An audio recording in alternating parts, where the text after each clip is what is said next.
Bismillahirrahmanirrahim. Bienvenue dans la chaîne YouTube de Monsieur Karbal Lassen pour les sciences de la vie et de la terre. On continue toujours le renforcement des sciences de la vie et de la terre pour les deuxième année bac.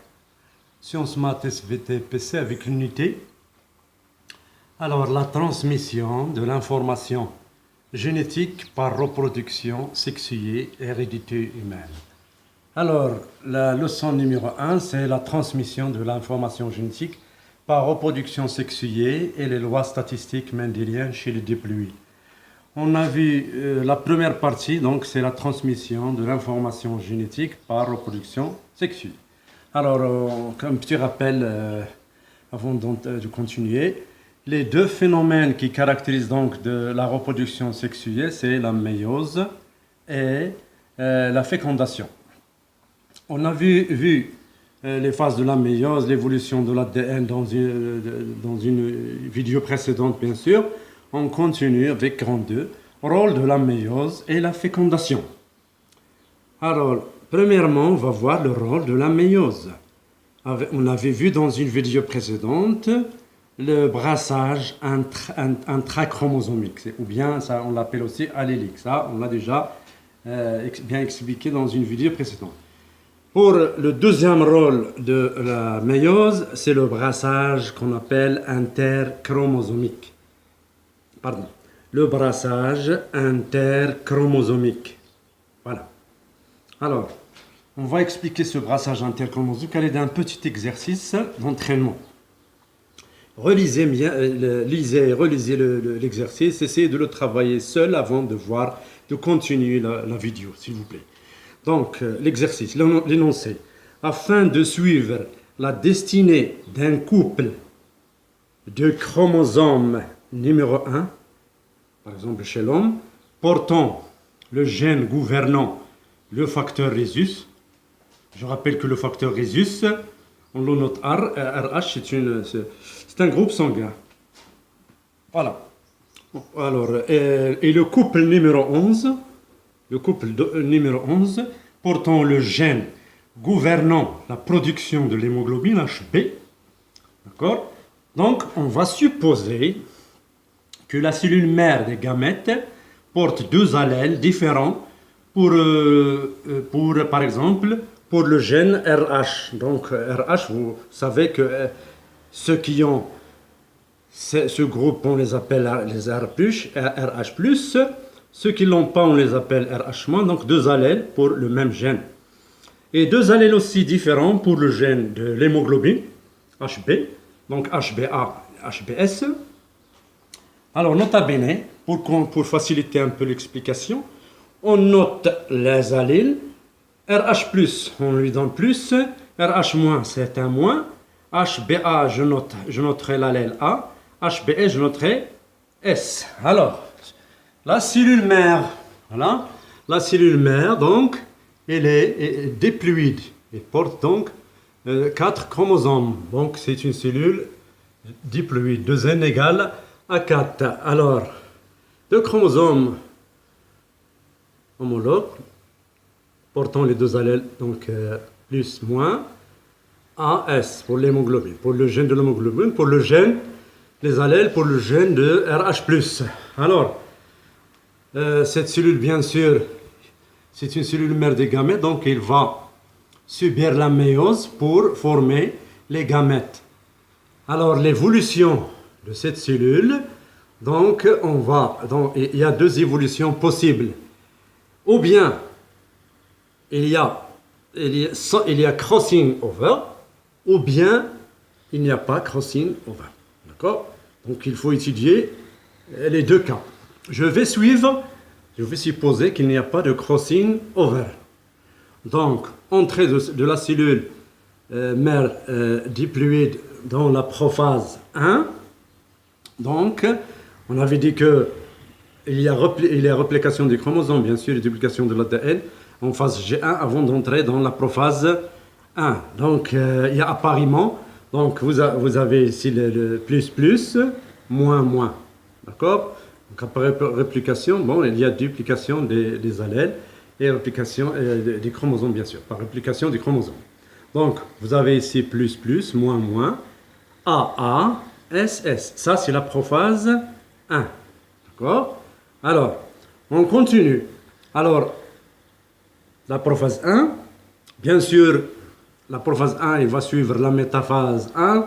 Révisez bien les phases de la méiose, mais donc je parle, j'ai résumé ici les phases de la méiose un peu. Bon, et je pars directement vers l'anaphase 1. Alors, vers l'anaphase 1, alors, une première probabilité. Regardez bien. Une première probabilité, il y a séparation, bien sûr, on dit qu'il y a séparation en anaphase 1, séparation des chromosomes homologues sans qu'il y ait, bien sûr, division du centromère. Donc, alors, on peut avoir ça. Plus, plus, AA. Voilà, regardez. Plus, plus, AA. Dans un pôle. Moins, moins, SS. D'accord? Ou bien, une deuxième probabilité, regardez. Alors, plus, plus ici. D'accord? Mais il se peut que la situation s'inverse. Et cela se produit d'une façon aléatoire. D'accord? Un choix est en arabe. Donc, plus, plus, SS au lieu de AA. Plus, plus, A. D'accord? L'autre pôle, donc, moins, moins, il va recevoir donc le chromosome contenant l'allèle AA. D'accord? Alors, la télophase 1, les deux cellules vont se séparer et on va en télophase 1, c'est normal, donc plus, plus ici, AA, l'autre, moins, moins, alors SS. Pour la deuxième probabilité, donc moins, moins, SS, voilà, moins, moins, SS, plus, plus, SS, AA, pardon, voilà, donc ici, voilà. La deuxième probabilité, regardez, donc, séparation. Voilà. D'accord. Alors, on en a phase 2. Pour la première probabilité. Pour la première probabilité, donc regardez bien. Voilà, voilà, voilà, voilà. Alors, on en a phase 2. Il y a division du centromère de chaque chromosome. Donc, un chromosome plus vers le pôle, l'autre plus vers l'autre pôle de la cellule, AA, et ici donc moins, moins, SS. Pour la deuxième probabilité, alors plus, plus, regardez, plus, plus, SS, moins, moins, AA. En télophase 2, regardez donc les cellules qui vont se former. Alors, un premier type de gamète, plus A, ça c'est un type de gamète. Un autre type, moins S, portant le gène moins S, ça c'est le deuxième type. Plus S, pour la deuxième probabilité bien sûr, plus S, alors, plus S, c'est un type. Le troisième type, le dernier, le quatrième, c'est-à-dire le quatrième, moins. Alors, moins A. Donc, combien de gamètes? Alors, il y a formation de 4 types différents de gamètes. Alors, comment cela s'est produit? Bien sûr, c'est grâce à la ségrégation aléatoire, ici.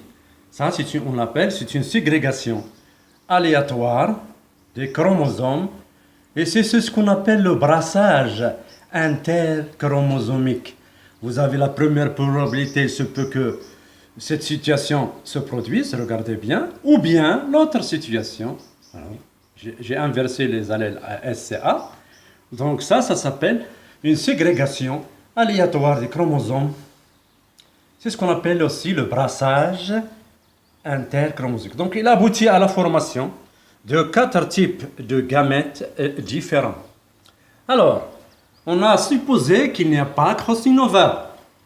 Alors, si on suppose qu'il existe par exemple le crossing over, donc on peut suivre la destinée donc crossing over, donc au cours de la prophase 1, on a dit il y a formation dans notre croisement chiasma. Et les deux couples de chromosomes peuvent s'échanger les allèles. Regardez donc cette composition de la cellule mère des gamètes, plus, moins, AS, AS, au lieu de cette composition, plus, AA, moins, SS, donc, on aurait donc une cellule diploïde qui va subir la méiose et va, avec la même méthode que j'ai fait pour le premier cas où il n'y a pas de croissance ouverte, vous pouvez aboutir toujours à 4 types différents de gamètes. Donc essayez, à l'aide de brouillon bien sûr, de partir de cette composition et c'est-à-dire en suivant la même démarche, première probabilité, deuxième probabilité, etc., en phase 1, telle phase 1, en phase 2, telle phase 2, et vous allez voir qu'il y a formation à partir de cette cellule, après crossing over, de 4 types de gamètes. Donc ça, qu'est-ce qu'on peut, de quel bilan on va sortir? Donc, premièrement, la méiose, il réduit la formule chromosomique, c'est-à-dire on part d'une cellule de N chromosomes et on aboutit à des gamètes à N chromosomes. Voilà. Deuxièmement, il y a ségrégation. Il y a deux phénomènes très importants. Ils sont toujours liés, ne sont pas isolés, ils ne se font pas isolement l'un de l'autre. C'est la ségrégation aléatoire des chromosomes au cours de l'anaphase 1, bien sûr. Il y a disposition en métaphase en métaphase 1 d'une façon aléatoire, mais la ségrégation se fait aléatoire en anaphase 1. C'est ce qu'on appelle le brassage interchromosomique. Alors, il se peut qu'il se produise aussi, cette situation, il peut se produire un crossing over. Alors, si le crossing over se produit, donc, il y aura aussi formation de 4 types de gamètes différents. Donc, que ce soit la ségrégation interchromosomique ou intrachromosomique, on aboutit toujours à une diversification des gamètes. Et lorsqu'on dit diversification des gamètes, il faut dire diversification des caractères héréditaires chez les êtres vivants. Merci de votre attention. Essayez de repasser la vidéo. Essayez de travailler au brouillon et recommencer cet exercice. Bon courage à nos élèves marocains.